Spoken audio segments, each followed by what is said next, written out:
SITയുടെ അന്വേഷണം തൃപ്തികരമായി പോകുന്നെന്ന് കോടതി സാക്ഷ്യപ്പെടുത്തിയിട്ടുണ്ട്.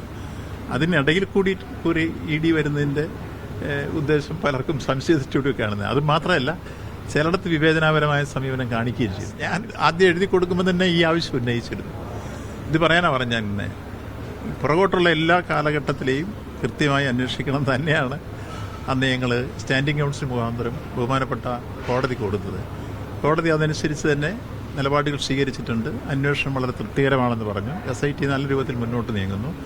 അന്വേഷണം പുറകോട്ടുള്ള കോടതി നിർദ്ദേശത്തോടെ മുതലുള്ളത് തുടങ്ങണമെന്നാണ് ഞങ്ങളുടെ അഭിപ്രായം. നേരത്തെ തന്നെ ഞങ്ങൾ പറഞ്ഞിരുന്നു. എല്ലാം കൂടെ ഒരു നല്ലതല്ലേ, ജനങ്ങൾക്കറിയാൻ അവകാശപ്പെട്ടതും ഒപ്പം അന്വേഷിച്ചുകൊണ്ട് ബോധ്യപ്പെടുത്താൻ ബാധ്യതപ്പെട്ടതുമായ ഉള്ളടക്കങ്ങൾ ഉണ്ടെങ്കിൽ അത് വരട്ടെ, നല്ല കാര്യങ്ങളല്ലേ. അതുകൊണ്ട് ആ രൂപത്തിൽ തന്നെ ആണ് എഴുതി കൊടുത്തത്. മുഴുവൻ അന്വേഷിക്കണം തന്നെ. ED അന്വേഷണ പരിധിയിലേക്ക് വരുന്നത് ഈ SITയുടെ അന്വേഷണത്തെ ബാധിക്കുമെന്ന് തോന്നുന്നു. SITയുടെ അന്വേഷണം തൃപ്തികരമായി പോകുന്നെന്ന് കോടതി സാക്ഷ്യപ്പെടുത്തിയിട്ടുണ്ട്. അതിനിടയിൽ കൂടി ED വരുന്നതിൻ്റെ ഉദ്ദേശം പലർക്കും സംശയിച്ചിട്ട് കാണുന്നത്. അത് മാത്രമല്ല, ചിലയിടത്ത് വിവേചനാപരമായ സമീപനം കാണിക്കുകയും ചെയ്തു. പറയുകയാണെങ്കിൽ എല്ലാ സ്ഥലത്തും ഒരുപോലെ വരണ്ടേ, അത് ചിലയിടത്ത് വിവേചനാപരമായ രൂപത്തിലേക്ക് പോകുന്നു. പിന്നെ EDയോടുള്ള വിശ്വാസം നഷ്ടപ്പെടുന്നൊരു കാര്യം നമ്മളിവിടെ കണ്ടു. മുമ്പ് ബഹുമാനപ്പെട്ട മുഖ്യമന്ത്രിക്കെതിരായി കേസ് സാക്ഷി പറയണം എന്ന് വരെ ചിലരെ പ്രേരിപ്പിച്ച EDയുടെ ഒരു ഡെപ്യൂട്ടി ഡയറക്ടറെയാണ് ഈ അടുത്ത കാലത്ത് പുറത്താക്കപ്പെട്ടത്. അപ്പം ഒരു കാര്യം മനസ്സിലായല്ലോ, EDയുടെ ക്രെഡിബിലിറ്റി നഷ്ടപ്പെടുന്ന രൂപത്തിലേക്കല്ലേ ആ ഉദ്യോഗസ്ഥനെന്ന് പെരുമാറിയത്. അന്ന് ഞങ്ങൾ ചൂണ്ടിക്കാണിച്ച മുഖ്യമന്ത്രിയെ കുരുക്കാൻ വേണ്ടി ഏതെല്ലാം തരത്തിലുള്ള പണിയായിരുന്നു ആ ഉദ്യോഗസ്ഥൻ കാട്ടിയത്.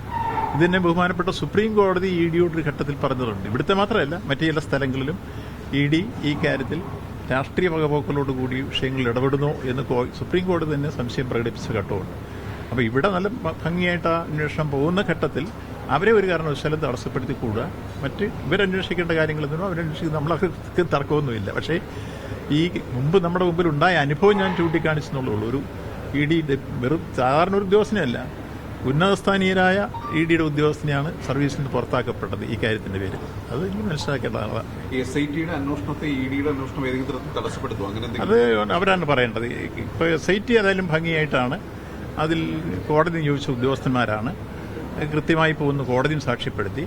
നമ്മൾ ശ്രദ്ധിക്കുമ്പോൾ നമുക്കും സംതൃപ്തി വരുന്ന രൂപത്തിലാണ് അവരുടെ അന്വേഷണം മുന്നോട്ട് പോയിക്കൊണ്ടിരിക്കുന്നത്. എല്ലാ കാര്യങ്ങളും വെളിയിൽ വരട്ടെ, അത് വന്നു കഴിഞ്ഞ ശേഷം ബാക്കി കാര്യങ്ങളെല്ലാം. പക്ഷേ ED ഇത്തരത്തില് അത് ഒറ്റ ദിവസം കൊണ്ട് തന്നെ, അത് കർണാടക, ചെന്നൈ, അതോടൊപ്പം തന്നെ കേരളത്തിന്റെ പല ഭാഗങ്ങളിലും ഒറ്റ ദിവസം ഒരു ചുരുങ്ങിയ സമയം കൊണ്ട് തന്നെ ഒരു വലിയൊരു ഓപ്പറേഷൻ പോലെ, കാരണം ഇതുവരെ SIT കൊണ്ടുവന്ന ആ ഒരു അന്വേഷണത്തിന്റെ ക്വാളിറ്റി നഷ്ടപ്പെടുത്തുന്നതായിട്ട് വല്ലതും തോന്നുന്നു. അത് വേറെ പല ഉദ്ദേശങ്ങൾ കാണാം. അതെന്താന്ന് വരുന്ന നമുക്ക് വഴിക്ക് പരിശോധിക്കാതെ. അതായാലും നമുക്കൊരു കാര്യം അറിയാം, SIT നല്ല രൂപത്തിലാണ് അന്വേഷണം കൊണ്ടുപോയത്. ബഹുമാനപ്പെട്ട കോടതിയുടെ മേൽനോട്ടത്തിലാണ്.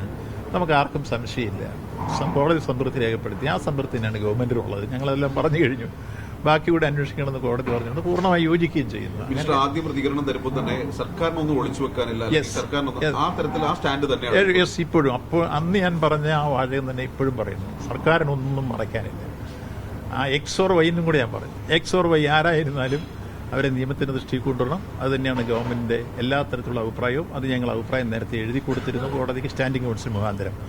കോടതി തന്നെ അതിന്റെ മേൽനോട്ടത്തിൽ കോടതി തന്നെ ചെയ്യിക്കുന്ന SIT അന്വേഷിക്കണമെന്നായിരുന്നു ഞങ്ങൾ ആവശ്യം. അത് അതുപോലെ തന്നെ കാര്യം നടന്നു. അത് സംതൃപ്തിയിലാണ് ഇപ്പോഴും ഞങ്ങൾ മുന്നോട്ട് പോയി. X or Y പട്ടികയിലെ മുൻ ദേവസ്വം മന്ത്രിയാണെങ്കിൽ മുൻ ദേവസ്വം ആരായിരുന്നു ഞാൻ പറഞ്ഞല്ലോ, ആരായിരുന്നാലും. അതുകൊണ്ട് X or Y ആരായിരുന്നാലും അന്വേഷണത്തിൽ വന്നു കഴിഞ്ഞാൽ നമുക്ക് അന്നേരം കാണാം.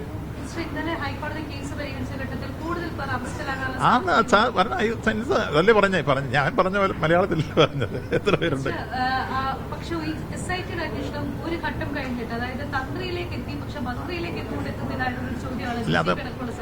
എന്തിനാ അന്വേഷിക്കുന്നതിന്റെ ആൾക്ക് വഴി പറഞ്ഞു കൊടുക്കേണ്ടത് നമ്മളല്ല. അത് നിങ്ങൾ ആദ്യം മനസ്സിലാക്കി. വഴി പറഞ്ഞു കൊടുക്കേണ്ടത് യഥാർത്ഥത്തിൽ അന്വേഷകർ കണ്ടെത്തുകയാണ്. അപ്പോൾ ഇന്നവരിലേക്ക് എത്തണം, മന്ത്രിയിലോ തന്ത്രിയിലോ എത്തേണ്ടതൊക്കെ അവരുടെ അന്വേഷണത്തിലാണ്.